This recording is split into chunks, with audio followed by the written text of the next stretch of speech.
They were 4 seconds away from getting him into the van when Sonia grabbed the bigger one from behind. She didn't think.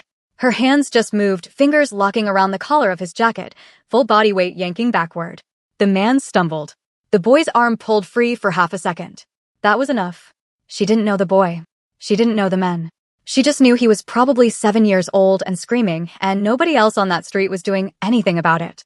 What she didn't know, what she couldn't have known standing there on a rain-soaked Soulside street at 2 a.m. with a torn grocery bag at her feet, was whose son she had just saved.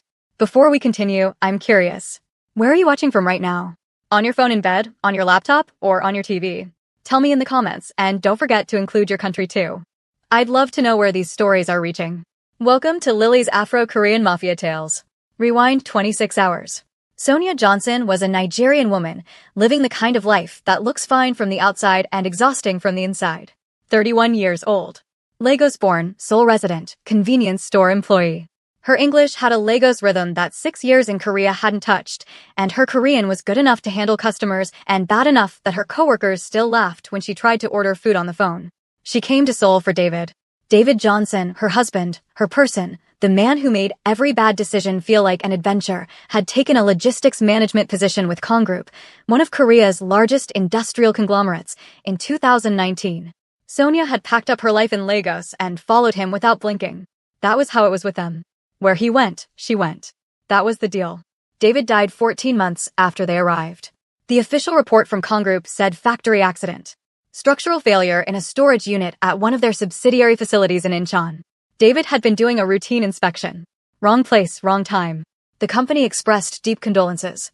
They sent flowers and a settlement offer and a representative in a nice suit who sat across from Sonia in a hospital waiting room and used the word unfortunate 4 times in 6 minutes. Sonia had kept the incident report. She didn't know why exactly. She just folded it up and put it in the drawer next to David's watch and his immigration documents and his Lagos FC keychain, and every few months she took it out and read it again, looking for the thing that felt wrong about it. She could never name the thing. She just knew it was there. She stayed in Seoul because going back to Lagos meant admitting it was over, and she wasn't ready for that. She stayed because her daughter Laura, 4 years old when David died, now 7, had started school here and had friends and could count to 20 in Korean, and uprooting her felt like one more thing Sonia couldn't absorb. So she stayed. She worked. She sent money to her mother in Lagos every month even when her own account was painful to look at. She made sure Laura had everything she needed. She kept the lights on and the refrigerator stocked, and she did not fall apart in front of her daughter. Not once. She was walking home from her second shift at 11:58 p.m. the night before everything changed, carrying 2 bags of groceries, when her phone rang. Her mother. She picked up, wedging it between her ear and shoulder, adjusting the bags. Her mother's voice was warm and chaotic, the way Lagos at midnight always sounded through a phone line. She was asking about Laura's report card and complaining about the neighbor's generator noise and telling Sonia she needed to eat more because she sounded thin, which was not a thing that made sense, but her mother said it anyway. Sonia laughed. Actually laughed.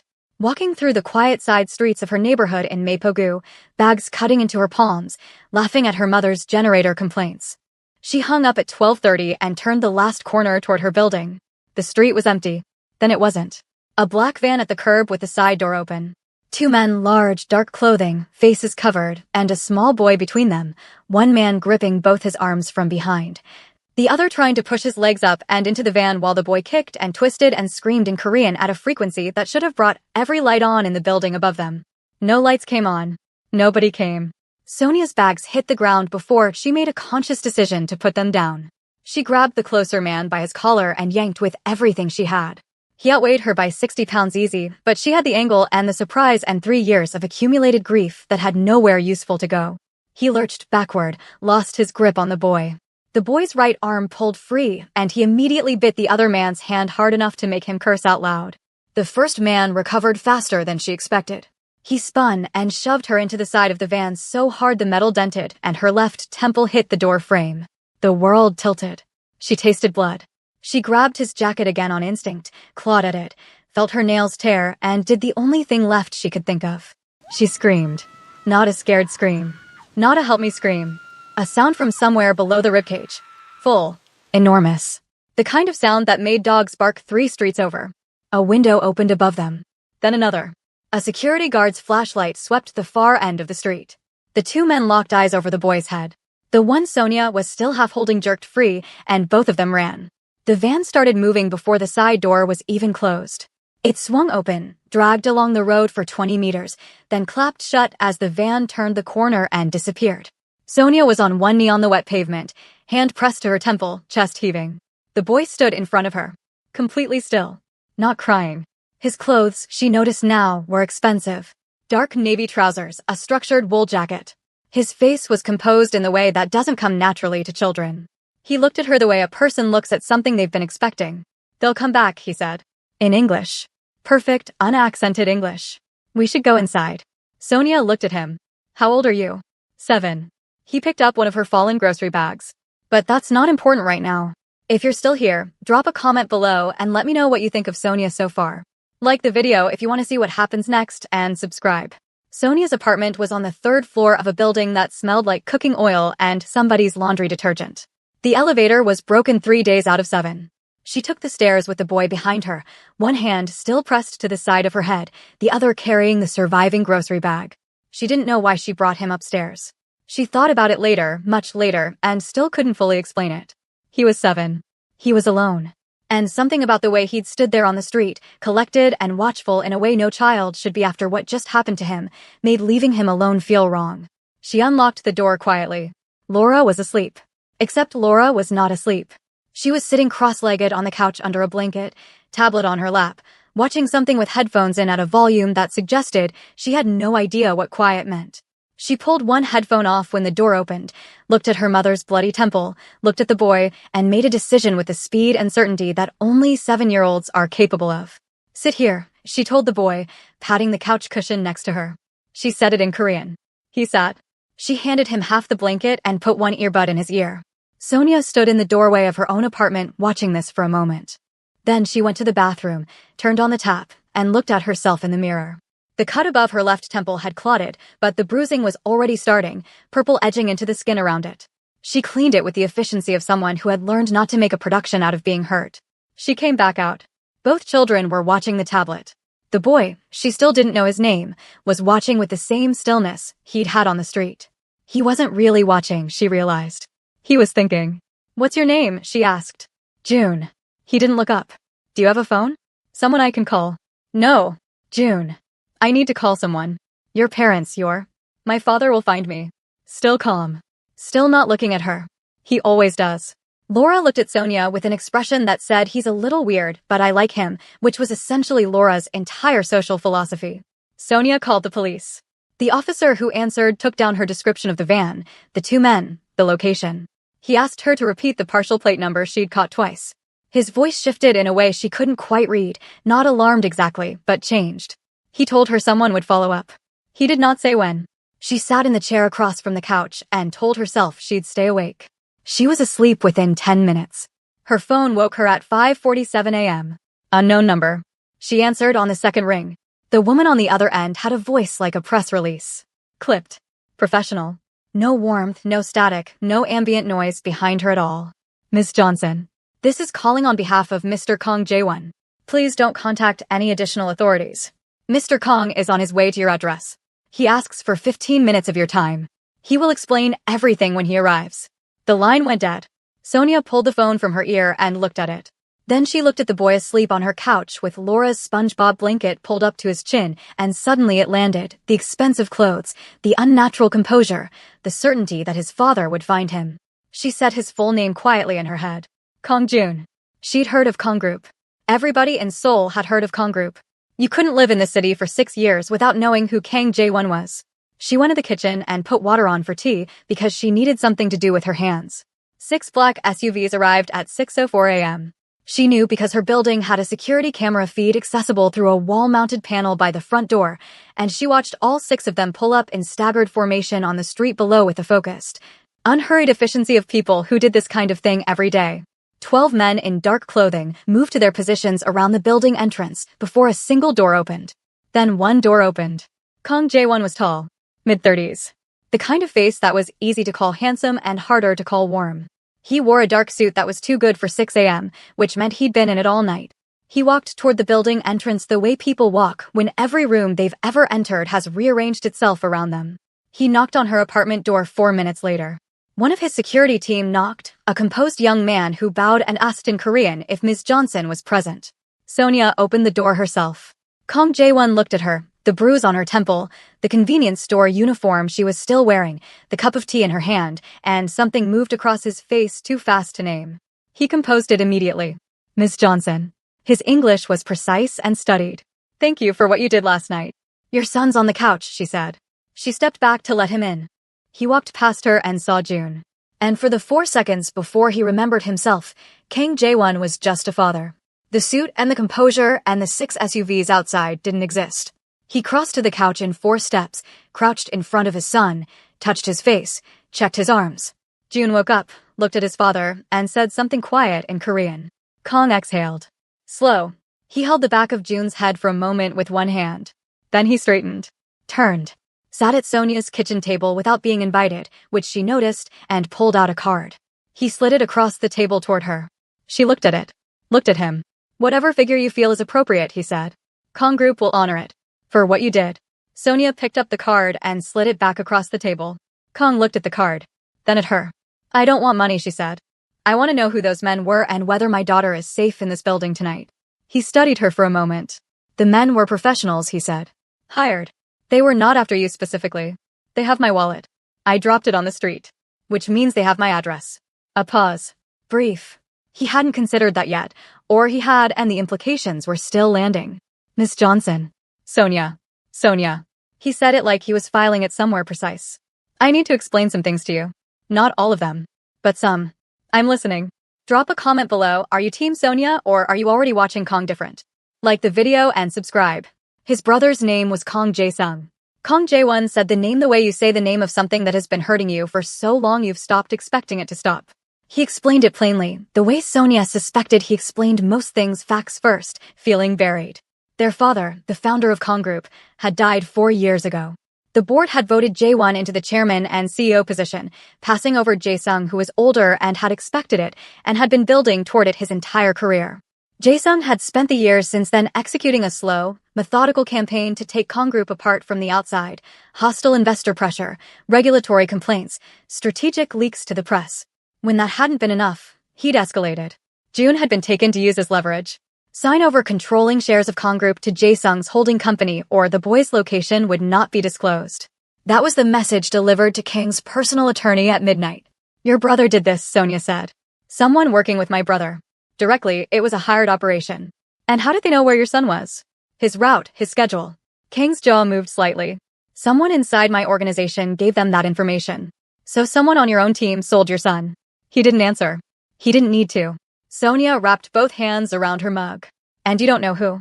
Not yet. Which means whoever it is knows your son is missing and knows you've been looking for him all night and is waiting to see what you do next. Yes. And if you take June back into your world right now, back into your house or your office or wherever he normally is, and the mole is still there. Yes. He said it quietly. You understand the problem. She did understand it. She understood it and she did not like where understanding it was leading. Kang looked around her apartment the same way he'd looked at it when he first walked in, not with disdain, something more complicated than that. He looked at Laura's drawings taped to the wall above the TV. A drawing of Sonia, recognizable by the hair. A drawing of a man Sonia hadn't looked at directly in 2 years. David. I need somewhere unexpected, Kang said. Somewhere not connected to me.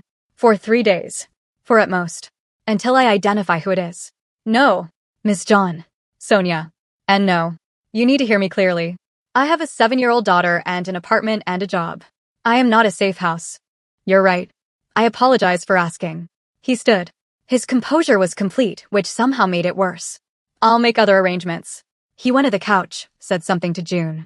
June stood, straightened the blanket neatly, folded it, actually, corners aligned, and handed it to Laura, who had appeared from her bedroom in her school pajamas eating a biscuit and regarding Kang Jae-won with total calm. Is that your dad? Laura asked June in Korean. Yes, said June. He's tall. She took another bite of her biscuit. Kang looked at Laura. Something in his face shifted, just slightly, just for a second. He looked at Sonia. My son hasn't spoken that easily to another child in over a year, he said. His mother died 18 months ago. The apartment went quiet. Sonia looked at June, who was watching her with those careful eyes, waiting to see what she did with the information. She thought about what she was doing. She thought about Laura and the building's broken elevator and the dropped wallet with her address on the ID inside. She thought about the fact that whether she agreed to this or not, she was already in it, because those men already knew where she lived. 3 days, she said. And you're going to answer some questions for me. What questions? About my husband.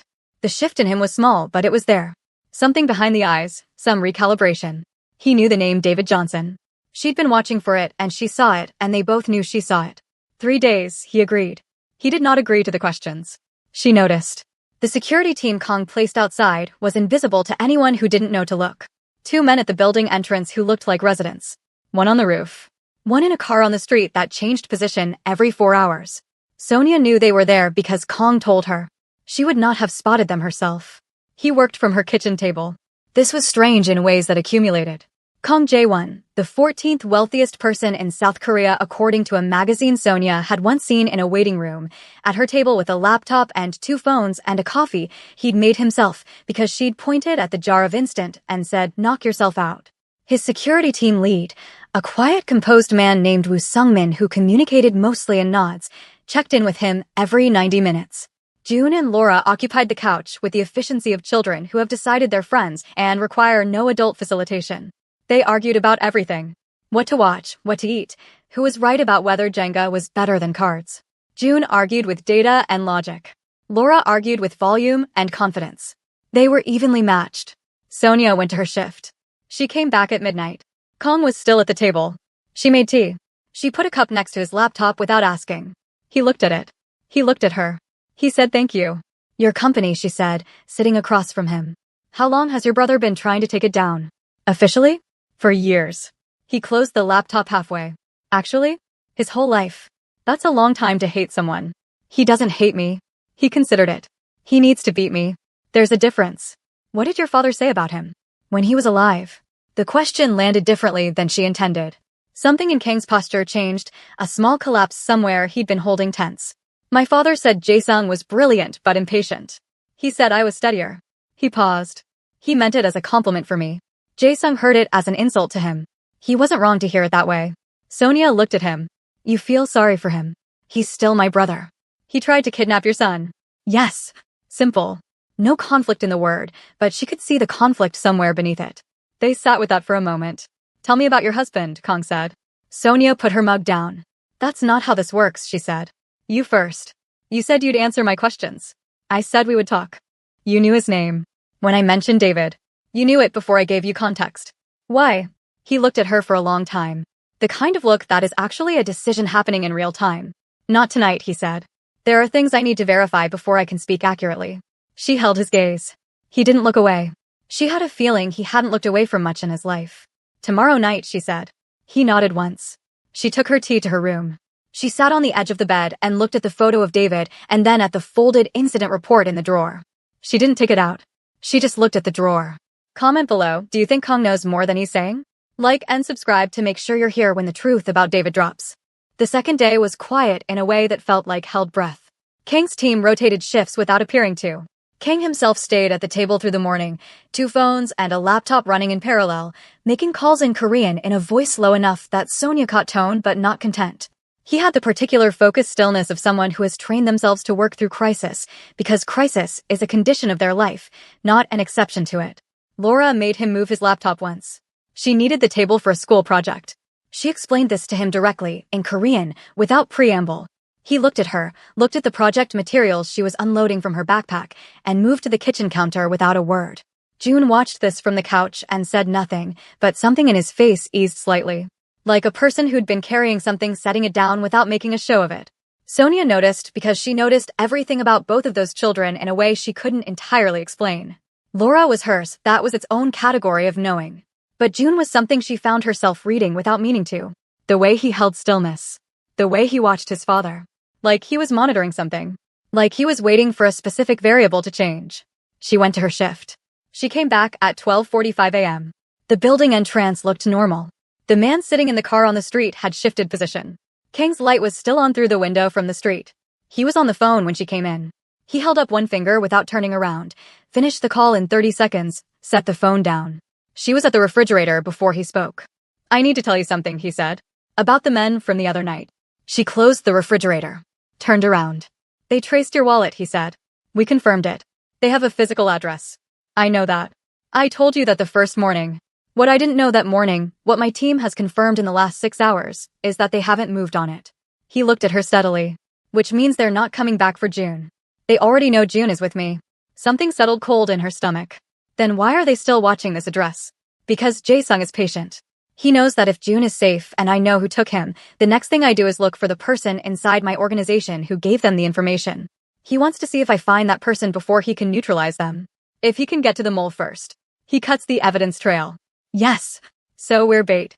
You're bait, he said. I'm the reason they're watching you. Sonia looked at him. I can move you, he said. Tonight. A hotel, a private property, somewhere with full security, no exposure. You and Laura. And my job. Don't say you'll handle it.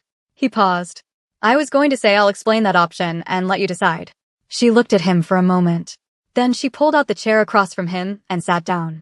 Tell me about David, she said. You said tomorrow. It's tomorrow. He looked at his phone. Then he set it face down on the table. What I'm going to tell you, he said, I should have told you 3 years ago. I didn't. I'm not going to excuse that or explain it away. I'm telling you that first so you have context for everything else. Sonia sat completely still. David was a logistics manager at a subsidiary facility in Incheon, Kong said. About 8 months before his death, he identified a pattern in the waste processing records that didn't match the facility's environmental compliance filings. Chemical waste was being routed through a third-party contractor and disposed of illegally. It was a cost reduction measure. It saved the facility approximately 400 million won annually. Who ordered it? Her voice was flat. A senior executive named Oh Byung-chul, division head for that cluster of subsidiaries. And David reported it. Internally. To Oh Byung-chul's deputy, who passed it upward. David was told the issue was being investigated and that he should continue his work and let the process proceed. And then he died. 14 weeks after he filed the report. Yes. The kitchen was completely quiet. Outside, a motorbike passed on the street below. Sonia didn't blink. The facility accident, she said, was not an accident. The words landed and Sonia did not move. She sat with them. She picked them up and turned them over and looked at all of their faces, and then she set them down. You knew this, she said. I found out 6 months after David died. An internal audit flagged financial irregularities in Oh Byung-chul's division. The investigation into those irregularities uncovered what David had originally reported. And it uncovered that Oh had decided David was a risk and had arranged for the incident. Arranged. She said the word like it was something she was examining. He had my husband killed. Yes. And what happened to Oh Byung-chul? King's pause was measured. He was dismissed from Kong Group. He signed a confidentiality agreement. He was required to leave Korea. Sonia looked at him. She looked at him for a long time. That's it. At the time, I did not have evidence that would survive a criminal proceeding. The audit findings were internal. Taking it to prosecutors without a paper trail that held up would have been embarrassing for Kong Group. Would have failed, he said. And potentially given Oh Byung-chul grounds to. Don't. Her voice was quiet and exact. Don't give me the legal architecture of why it was complicated. A man killed my husband. And you paid him to leave the country and stay quiet. Yes. He said it without moving. That is what happened. And you said nothing to me. I didn't know how to find you. By the time I was here, I was in Seoul. I was working 12-hour shifts 2 bus stops from the Kong Group regional office, and you didn't know how to find me. He had no answer for that. He didn't try to manufacture one. Sonia pushed back from the table. She went to her room. She closed the door. She sat on the edge of the bed. She pressed both palms flat on her knees and looked at the floor and breathed in and out 4 times, slow, the way her mother had taught her when she was 9 and overwhelmed. She did not cry. She would later, privately, in a way that belonged entirely to herself. Not now. She looked at the drawer with the incident report. She opened it, took out the folded paper, unfolded it on her lap. She'd read it so many times she could have recited it. Structural failure. Routine inspection. Unfortunate. She looked at the words and thought about David's face, the particular expression he made when something wasn't right, eyes slightly narrowed, head tilted, like he was listening to a frequency just outside normal range. He had heard something wrong. He had tried to do the right thing. And they had killed him for it. She refolded the paper, put it back in the drawer, closed it. Then she went back to the kitchen. Kong was still at the table. He hadn't moved. She stood in the doorway. Who else knew, she said. He looked up. About David. About what Oh Byung-chul did. Who else at Kong Group knew? A small number of people on the audit team. The head of my legal division. Your current head of security. Woo Sung-min. Did he know? Something changed in Kang's face. Slight but real. Sung-min was brought into that investigation as part of the security review, he said carefully. Yes. He knew. Sonia nodded once. Went to her room. Closed the door. Kang sat at the table with that answer and what it might mean, alone in Sonia's kitchen at 1:30 a.m., and he understood, for the first time fully, why she'd been reading that incident report. She'd been waiting. She'd been doing it alone. And she was better at it than any of them had given her credit for. We're getting to the part where everything connects. Comment what you think about Kang right now. Does he deserve forgiveness? Like the video and subscribe. Sonia did not speak to Kang about David again the next morning. She made breakfast. She got Laura ready for school, except Laura was not going to school because Kang's security lead had quietly advised against it and Sonia had agreed without discussion because she was picking her fights. Laura received this news with negotiating energy that Sonia did not have capacity for at 7 a.m., and it ended with Laura getting an extra hour of tablet time and June teaching her to play baduk on a board he'd found in the back of a closet. They sat on the floor. June explained the rules once, concisely, with the patience of someone twice his age. Laura listened with one eye on the tablet. Then she started playing and took his third piece inside 8 minutes and looked at him with an expression of pure competitive satisfaction. June looked at the board. Then at her. You understood that faster than I expected. I understand most things fast, Laura said pleasantly. Kang watched this from across the room. He looked at Sonia. She was at the counter, not looking at either of them, and he said nothing. Later in the afternoon, while both children napped, Laura horizontal and boneless on her bed, June sitting upright in the corner of the couch, asleep with military posture, Sonia came and sat across from Kang at the kitchen table. Woo Sung-min, she said. I know. He had access to June's schedule. His route. His security detail rotation. I know, Sonia. And he's outside your building right now. She watched his face. Your son's route was compromised from the inside, and the person most likely to have done it is currently standing 50 meters from your son. I can't move on him without evidence, Kang said. If I pull him in now and I'm wrong, I've burned my head of security and tipped off whoever it actually is. And if I'm right and I pull him in without evidence, he walks and disappears. Then we need evidence. Yes. She leaned back in her chair. She looked at the ceiling, the water stain in the left corner that she'd been meaning to report to the landlord for 4 months. She looked at it and thought. My husband kept backups, she said. Kang looked at her. David was methodical. He backed everything up. Work documents, personal documents, everything. He had an external hard drive, one I've never looked at because I didn't have a reason to look at it. She held Kang's gaze. The files he found. The ones he reported. If he backed those up before he reported them, before Oh Byung-chul knew he was a risk, they would be time-stamped. Original files. Not the version that went through Kang Group's internal system. Kang was very still. Where is the drive? In a shoebox under my bed. They looked at each other. Sonia. If what David found is on that drive, she said, and it shows not just the illegal dumping, but when it was reported and to whom, that's a direct chain from Oh Byung-chul's order to David's death. That's not an internal audit finding. That's prosecutable. It could also connect to Jae-sung, Kang said. He was thinking out loud now, the way people think when pieces are arriving in real time. Oh Byung-chul didn't just work for Kang Group. He was removed from Kang Group and silence purchased. If he went to work for Jae-sung afterward, and I believe he did, then the communication trail between them may go back further than Jae-sung's recent campaign against me. It may connect the chemical dumping, David's death, and June's kidnapping as a single continuous operation. The room was quiet. That's your brother, Sonia said. Yes. And what your brother did, the dumping, the cover-up, David, she stopped. Started again. That's not just about you and him and who gets the company. That's about 17 families of workers at that facility who were told their respiratory symptoms were unrelated to their environment. I looked them up. After David died, I found the workers' compensation filings. She looked at Kang. They never collected. Kang's jaw tightened. I know, he said. Do you know because someone told you, or do you know because you saw the filings? I saw the filings. And you let the settlement offer for those families get buried when Oh Byung-chul was dismissed. The attorneys advised. Kang. It was the first time she'd used his name without the honorific. He registered it. Those people worked in the building where my husband died. Whatever you do with your brother, whatever this ends up being, those families are part of the condition. You understand me? He looked at her. Study. Yes. She got up. Went to her room. Came back with a shoebox. Set it on the table. She lifted the lid. Under David's watch and his Lagos FC keychain and the immigration documents was a black external hard drive in a padded sleeve. She set it on the table between them. You open it, she said. I want to watch your face. Kong connected it to his laptop. It took 11 minutes to find the folder. David Johnson had labeled it with the particular dry practicality that Sonia recognized as completely his, KG Incheon, waste routing discrepancy, personal copy. The folder contained 43 files.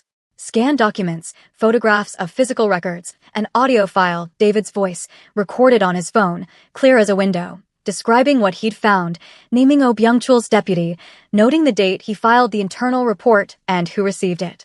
Kang played 20 seconds of the audio and stopped it. He sat back. He pressed 2 fingers against his mouth and looked at the ceiling. This is everything, he said. I know. Sonia was looking at the laptop screen.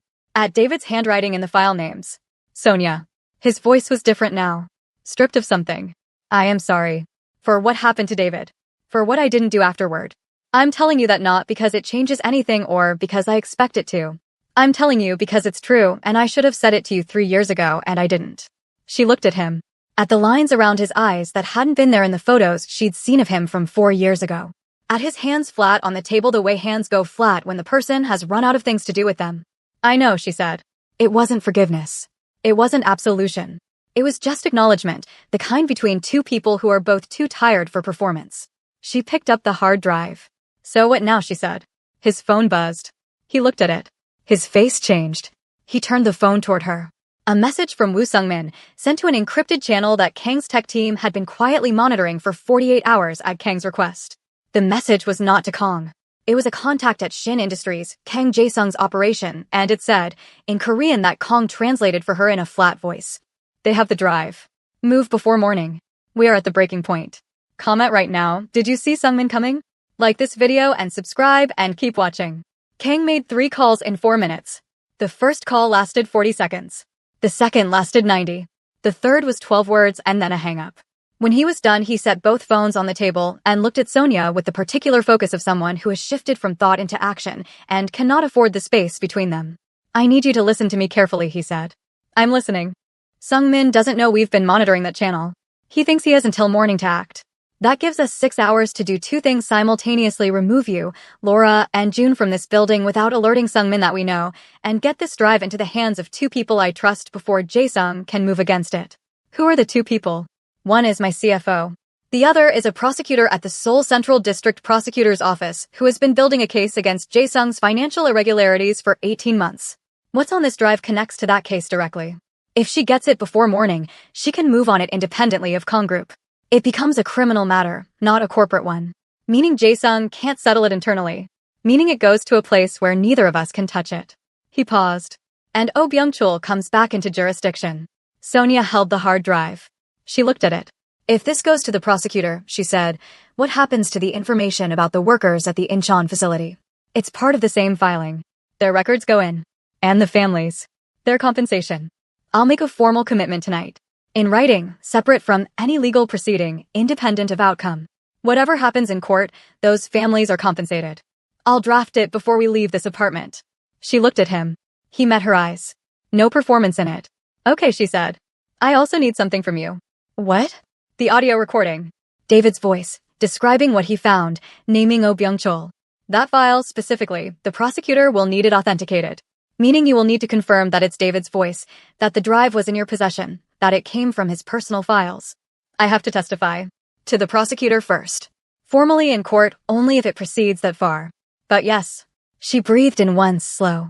You understand what you're asking me, she said. Yes. You're asking me to put my name in front of the same organization that arranged my husband's death. You're asking me to be on record. You'll have full legal protection. My attorney, the prosecutors. Kong. She held his gaze. I'm not saying no. I'm making sure you understand what you're asking. He looked at her for a moment. I understand what I'm asking. Good. She stood. Give me 10 minutes to wake Laura. Getting 3 children, June, Laura, and Sonia's upstairs neighbor's 12-year-old who had unfortunately seen 2 of Kang's security team in the stairwell and needed to be managed with a calm conversation and a bribe of frozen dumplings. Out of a building without alerting the man stationed at the front entrance required the particular kind of coordination that looks effortless from the outside and is anything but. Kang's second security lead, a woman named Park Ji-na who communicated exclusively through small economy of motion and had a quality of absolute stillness that made Sonia immediately trust her, came in through the building's service entrance, which backed onto an alley. She had a vehicle at the alley exit. 3 minutes, she told Kang. That was the window. Sonia packed one bag. She did it in 8 minutes, Laura's medication, both their passports, the hard drive, David's watch. She did not take the incident report. She'd been carrying it for 3 years, and she didn't need it anymore. She stood in the doorway of the apartment and looked at it. The water stain on the ceiling. Laura's drawings on the wall. The table where Kang Jae-won had worked for 2 days with a jar of instant coffee and 2 phones like a man trying to hold together something he'd spent his whole life building. She turned off the light and closed the door. The move through the building took exactly the 3 minutes Gina had estimated. Down the back stairwell, through the service door, into the alley, into the vehicle, a plain gray van that looked like a delivery vehicle, before Sung-min's sight line from the front entrance could rotate to cover the alley. Laura, half asleep, wedged between Sonia and the van wall, informed June that this was the most exciting night of her entire life. June, completely awake, considered this and said it was probably in his top 3. Laura said top 3 wasn't enough and June said he'd had a complicated 7 years. Sonia looked at both of them in the dark of the moving van and felt something crack open in her chest that she didn't have a word for. Not grief exactly. Something adjacent to it, and also its opposite. Kang was in the front seat. He turned around once to check on them. His eyes went to June first, then Laura, then Sonia. He turned back without speaking. They were taken to a property in the Songbukdong Hills. Not Kang Group connected, a private residence owned by Kang's CFO, Han Min-suk. A small contained man in his late 50s who opened the door in a tracksuit and took in the full situation with the equanimity of someone who'd been managing Kang's crises for 20 years. He took the hard drive from Sonia directly. She held it 1 extra second before releasing it. He looked at her. Mrs. Johnson, your husband was a good man. I knew him briefly, in a meeting he attended early in his time with us. He asked the kind of questions that make the people in the room uncomfortable. He paused. That is not a criticism. She nodded. Han took the drive to a room at the back of the house. Kang went with him. Laura was installed on a sofa with blankets by a housekeeper who appeared without instruction. June sat beside her, arms crossed, watching the door Kang had gone through. Sonia stood in the hallway. Gina appeared at her elbow. Miss Johnson, we need to talk about what happens in the next 90 minutes. Tell me. Sung-min will check the apartment before midnight and find it empty. When he does, he'll report to whoever he's reporting to that you've moved. They'll know Kang has been made aware of the message. At that point, Jae-sung's operation either accelerates or dissolves, depending on whether they believe the drive has already moved to the prosecutor. Has it? Han is transmitting the files now. The drive goes to the prosecutor in person in 40 minutes. Physical meeting at her residence. She paused. At that point, the only material thing still unresolved is Sung-min himself. What happens to him? That depends on whether he runs or waits. What do you think he'll do? Gina considered this with her characteristic stillness. He's disciplined. He'll wait to see how the situation develops before deciding. If he waits long enough, he loses the option to run. You sound like you're hoping he waits. I am, Gina said simply. He was one of our best people for 9 years. I'd like him to face what he did properly. At 11:40 p.m., Sonia was sitting at Han Min-suk's kitchen table when Kang came back into the room. It's sent, he said. The prosecutor received the files 40 minutes ago. She's reviewing them now. She expects to make an initial filing before 6 a.m. He sat down. It's done. Sonia looked at him. Is it? He understood the question. Jae-sung's operation will be dismantled. Oh Byung-chul will be brought back into jurisdiction. The prosecutor has international mechanism through the case she's already building. It will take time. It won't be clean. But yes. He held her gaze. David's death will be part of the official record. She nodded once. She looked at her hands on the table. He would have kept going, she said. It wasn't a question. I know, Kang said. If they hadn't, she stopped. He would have made it a thing. Gone public if the internal process failed. He wouldn't have let it go. She looked up. He was like that. I know, Kang said again. Softer. How do you know? Because the audit team, when they pulled his original report, found 3 copies in 3 different locations. He had already anticipated that the internal process might fail. He looked at her steadily. He was protecting the evidence. He just ran out of time. The kitchen was quiet. Laura appeared in the doorway in her pajamas. Mom. June says the board game in the closet is go. Is that the same as Baduk? Ask him, Sonia said. I did. He said yes and also that I'm going to lose. Is that true? Probably not, Sonia said. Laura disappeared. They heard her telling June he was going to lose and June responding that statistically that was very unlikely. A board game box opened. Pieces scattered on a floor. Sonia almost smiled. The board meeting is next. The confrontation. The choice. Comment what you think Sonia is going to do with that choice. Like and subscribe. The emergency board meeting of Kong Group's global directors was called for 9 a.m. the following morning. Kong sent the summons at 6 a.m. 12 directors, 3 attending via video. His legal team was already at the building. Han Min-suk arrived at the Kong Group headquarters tower in Uedo at 7:30 with 2 attorneys and a woman from the prosecutor's office named Choi Deun, who was 34 years old, who had been building a case against Kong Jae-sung for 18 months, and who had read David Johnson's audio file 3 times in a row at her kitchen table at midnight and then sat in silence for a while before she started making calls. Kong called his brother at 7:45. He told him there was a matter requiring his attention at the board level. He said it was related to the current succession structure and shareholder alignment. He used language that was specific enough to be credible and vague enough that Jae-sung couldn't calculate exactly what was happening without coming to see. Jae-sung agreed to connect by video at 9. Kong knew that meant Jae-sung had already been told something was wrong and was coming to watch what Kong did next. That was fine. That was the point. Sonia asked Kang that morning if she needed to be there. He told her no. Then he told her yes, but only if she wanted to be, because her presence wasn't legally required, but it was something he thought she had earned the right to. She thought about it. I'll be there, she said. Gina drove them to the building separately. Laura and June stayed at the residence with Han's housekeeper and specific instructions that Laura was not allowed to teach June any card games because she had been inventing rules the night before and Han's housekeeper had been drafted as a third player under false pretenses. The Kong Group boardroom was on the 42nd floor. Glass walls. A long table that could seat 20. A view of the Han River that on a clear morning looked like a painting and on this particular morning looked gray and real and close. Sonia sat to the left of Kang's chair. Choi Deun sat at the opposite end of the table from the board. She had a laptop and a hard copy of the filed documents and the quality of total calm that belongs to people who have been waiting for a specific moment for a long time and have now arrived in it. Woo Sung-min was in the room. He had received the summons as head of security and come in without hesitation, which told Sonia something about either his nerve or his calculation. He sat against the wall with 2 other security personnel. He registered Sonia's presence with a look that lasted 1 second, absorbed it, and returned his gaze to the room. She didn't look away from him. He looked away first. The board convened.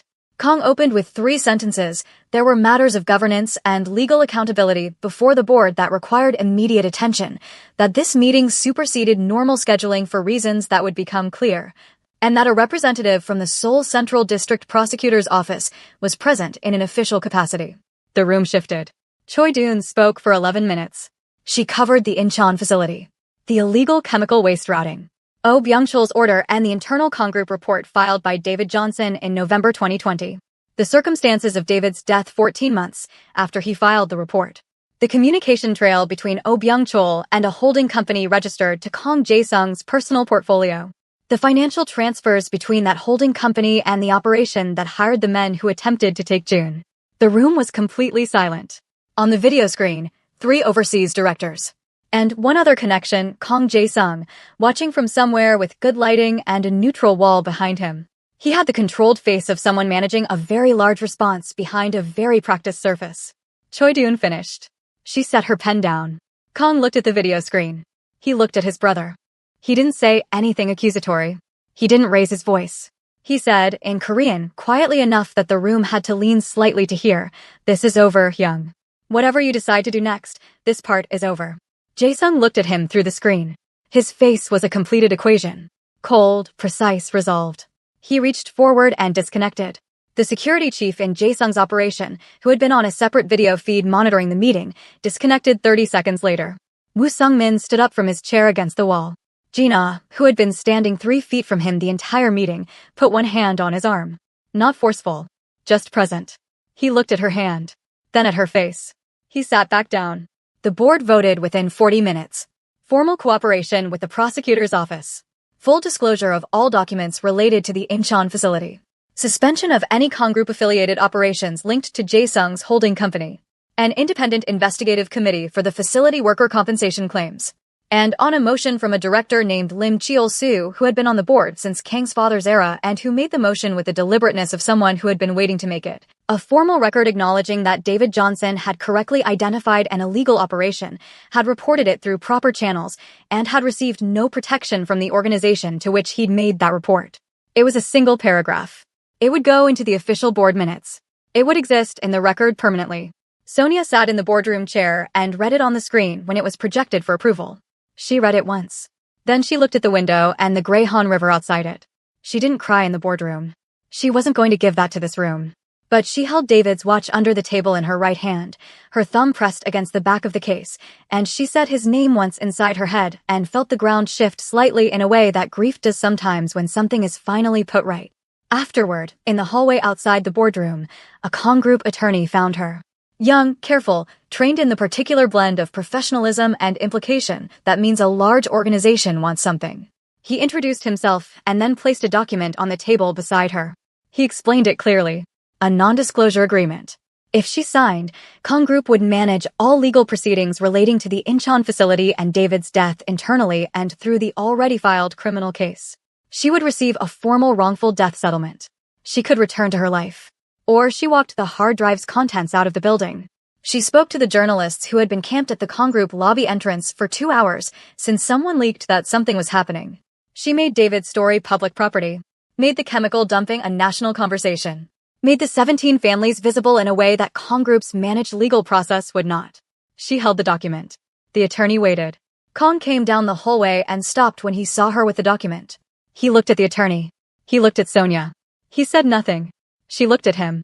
If I sign this, she said. I won't try to stop you if you don't. He said it clean. No performance. If I sign this, the families still get compensated. I made that commitment in writing last night. It's independent of this document. And the criminal case proceeds. Choi Doon filed this morning. That process doesn't require your signature or mine. It proceeds. She looked at the document. She looked at the window at the end of the hallway, the same gray river, farther now small. She thought about David. About what he'd done and why he'd done it and what it had cost. She thought about 17 families with unresolved compensation filings. She thought about Laura and June on a floor in Songbukdong playing baduk and arguing about the rules. She thought about what David would have done. She thought about what she needed to do. They were not the same thing. And that was all right. She picked up the pen. She picked up the pen. But what did she sign, and what did she demand in exchange? Comment your guess right now. Like and subscribe. She signed it. But before she put the pen to the line, she looked at the attorney and said, I need 4 additions to this document before I sign anything. The attorney's composure held. Barely. She told him the 4 things. The first was the written compensation commitment for the 17 families, formally annexed into the agreement so it was legally binding and not a side arrangement that could be quietly walked back. The second was a named acknowledgement, in the settlement documentation, not buried in appendix language, of David Chukwemeka Johnson as the Kong Group employee whose internal report initiated the identification of the illegal operation at the Incheon facility. His name on the record. His action on the record. The third was a provision requiring Kong Group's mandatory cooperation with any future inquiry by the prosecutor's office related to the Incheon matter. They could not use this settlement as grounds to limit that cooperation. The fourth was that the journalist currently standing in the Kong Group lobby, a reporter from JBC named Kim Soo-yeon who had been covering corporate accountability for 11 years and who Sonia had, before entering the boardroom, sent a message to from Gina's phone, would receive a prepared statement from Kong Group's communications office by noon confirming the basic facts, the facility, the dumping, the internal report, the criminal filing. Not from Sonia. From them. On record. They could manage how much they said. They couldn't manage whether they said anything. The attorney looked at the 4 additions. He excused himself and made a call. He came back in 7 minutes. He said yes to all 4. She signed it. She walked out of Kong Group headquarters at 11:42 a.m. The sky had cleared. Seoul in late afternoon had that particular thin winter light that makes every surface look like it's made of something harder than it is. She stood on the wide step outside the main entrance and breathed in the cold air, which smelled like river and exhaust and someone's streetcar tteokbokki from the corner, and felt not good, not finished exactly, but different. Like a door had been shut that had been left open for 3 years, and the draft was gone. Gina was at the curb with the car. Sonia got in. Laura and June were on the floor of Han Min-suk's living room when she arrived. Laura had apparently won 3 consecutive games of baduk, at which point June had accused her of improvising rules to which Laura had said improvising was a strategy, and they had arrived at a détente involving a snack break. Laura looked up when Sonia came in. She had the particular radar of children who know when their parent has been through something, even when the parent hasn't changed their face. She got up and walked over and hugged Sonia around the middle without saying anything. Just held on. Sonia put her hand on the back of Laura's head and held on back. June sat on the floor and looked at the beduck board, and with the discretion of a 7-year-old who had been through more than most adults, he began resetting the pieces. Kong came 2 hours later. He came alone, which surprised her. He stood in the hallway of Han's house and looked like a man who had been running hard for 72 hours and had just stopped and was discovering how tired he was. "It's done," he said. "I know. Sung-min is in custody. He's cooperating. He'll give us the full connection to Jae-sung's operation, the kidnapping, the Incheon directive, all of it." "Okay." He looked at her. "You got everything you asked for in the agreement." "I know. I was there." A breath of something moved across his face. Almost like humor. Almost. "What will you do now?" he said. It was a real question. She could hear it, not conversational, not diplomatic. Actual. "I don't know yet," she said. "I have a paralegal certification program I keep paying the deposit on and then deferring. I'll probably stop deferring it." She looked at him. "Laura's settled in her school. I'm not leaving Seoul." He nodded. "I should." He stopped. "There are things I should have done differently. Not just with David. With the way I handled." He stopped again. He was not good at this. She could see him being not good at it and trying anyway, which was its own thing. "Kong," she said. He looked at her. "I know," she said. "We're not going to keep going over it. What happened happened. David is David. You did what you did, and I understand why, and I don't forgive the cover-up, and I'm not going to pretend I do. But I also know that what you did in that boardroom today wasn't nothing." He held her gaze. "The families," she said. "The 4 things I asked for. The record with David's name in it." She looked at him. That was the point. That's what he would have wanted. "What do you want?" Kong said. She thought about it. "To finish my certification. To get Laura to stop hustling 7-year-olds at Baduk. To eat a meal I didn't buy at midnight on the way home from a double shift." She looked at him. Normal things. He almost smiled. It was the first time she'd seen it, not the controlled professional expression, not the father's relief, this other thing. Brief. Real. "June likes her," he said. "Your daughter. Laura likes everyone who'll play games with her. She's not particular. June is particular." He said it simply, like it was a fact. "He doesn't like many people." She let that sit between them. She didn't move it. "Thank you," he said. "For what you did on the street that night. And for," he gestured slightly, which for Kong Jae-won was the equivalent of a long sentence. "Go home," she said. "Take your son home." He nodded.